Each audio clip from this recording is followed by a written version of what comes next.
Hello guys, what's up? This is Alex Julian or Aloysius Anderman here, poet and philosopher and photographer for DeviantArt.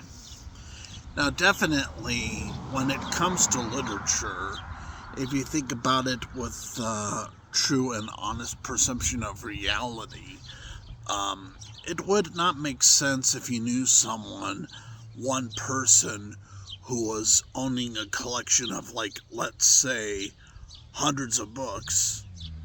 I'm talking about a person who owns hundreds of books, or at least reads through hundreds of books, and for some reason, the person reads all the books with the same voice. So, and there are even teachers in schools who will commit this fatal error to literature when it comes to the living essence of voices. Hundreds of books in a lifetime, maybe even thousands of books in a lifetime, and the reader always uses one voice or very few voices for the immense collection of books. So it does not matter if it's Tolkien, or Fitzgerald, or Shakespeare, or Wordsworth, or Aristotle, or Lenin. They always read literature with the same voice. This is awkward. This is gross. This is ignorant, and this is vulgar and unacceptable for literature, just in general. And I'm going to take off these glasses just in case there are outsiders to California who do not know that. Oh, actually, in our Golden State, I have to wear sunglasses like this to protect my eyesight. You can even see right here in one of my eyes some red that comes from living in this kind of golden state and age of a lifetime. Now, but yeah, I mean, that is the essential argument right here. One voice, the same voice for all books, all characters, all sentences, all periods.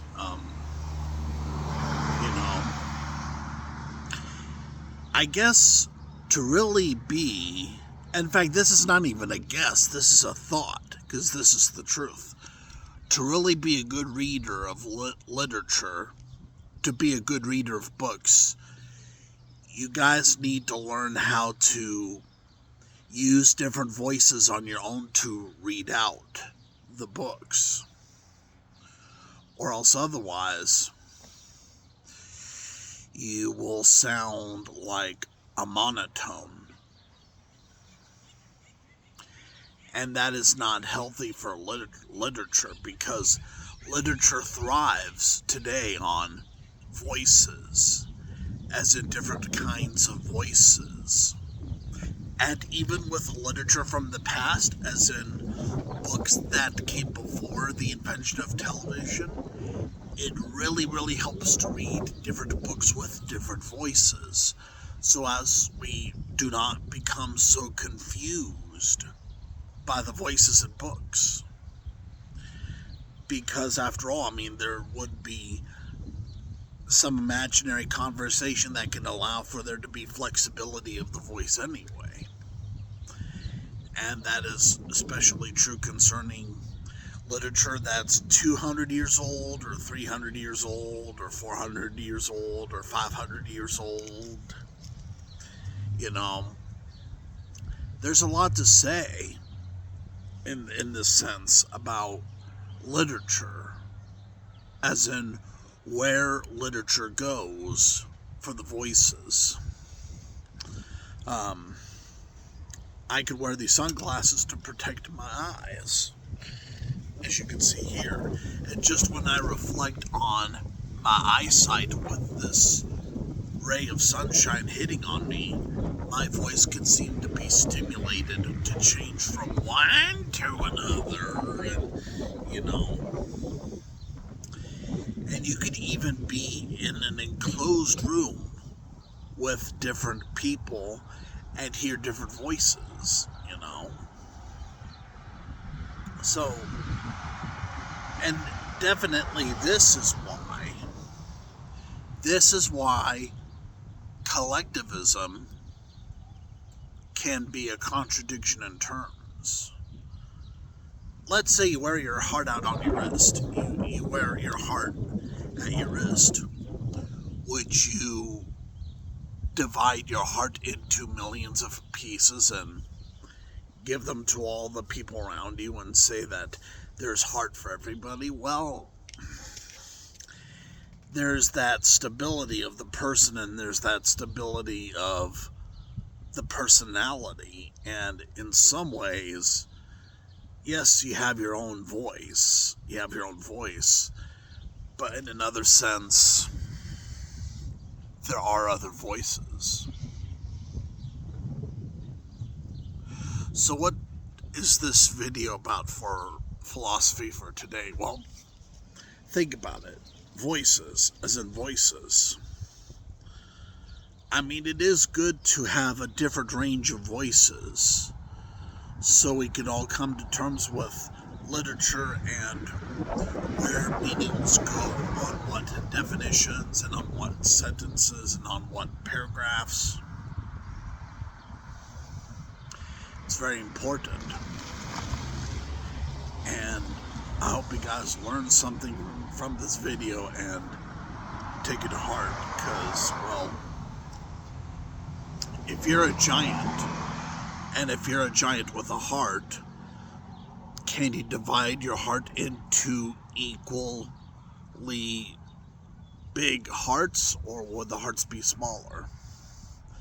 It's a balance of individualism and collectivism, where it's like, in one sense, yes, it's individualistic, but in another sense, it's collectivistic. It has to go in a variety of directions, or else otherwise there would just be one voice for one heart, which would just be cruel and unusual if you think about it.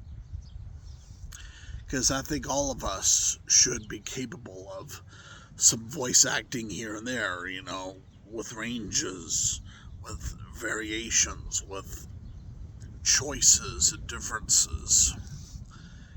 And I hope you guys have a good one. And remember, I do think it is very vulgar for anyone to try to read literature with the same voice all the time. Especially if there are books with characters and with meanings that can mean different things. We are different persons, and different voices will be natural. Remember that. It's natural for us to have different voices that could mean different things to different people. Because if we are to swallow the world, then we need to spit out the world. And that's how it is as a seer of Earth today. And I'm a seer of Earth, and I hope you come to terms with population by recognizing when to have those different voices for all those inflections of time. Take care.